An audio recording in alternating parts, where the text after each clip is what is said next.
বাংলাদেশের নতুন সিনেমায় যুক্ত হয়েছেন টলিউড অভিনেত্রী শ্রীলেখা মিত্র।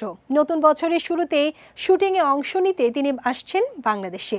সম্প্রতি বাংলাদেশের নির্মাতাদের সঙ্গে চুক্তিবদ্ধ হয়েছেন এই অভিনেত্রী। ছবিটি বানাচ্ছেন পদ্মপুরাণ সিনেমার নির্মাতা রাশিদ পলাশ।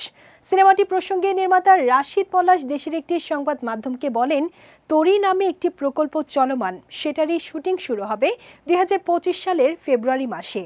সেখানে ভারতীয় একজন অভিনেত্রী কাজ করবেন। এখন এর চেয়ে বেশি কিছু জানাতে পারছি না। রাশিদ পলাশের তরি সিনেমায় কাজ করার কথা ছিল ভারতীয় অভিনেত্রী ঋতুপর্ণা সেনগুপ্তর। ছবির কিছু অংশের শুটিং সম্পন্ন হয়েছে রাজশাহীতে। বাকি অংশের শুটিং চলতি বছরের সেপ্টেম্বর মাসে শুরু করার পরিকল্পনা ছিল তাদের, কিন্তু জুলাইয়ে ছাত্র জনতার অভ্যুত্থান পরবর্তী পরিস্থিতিতে সেটি আর সম্ভব হয়নি। তাই নতুন করে শুটিংয়ে সময় দিতে পারছিলেন না ঋতুপর্ণা।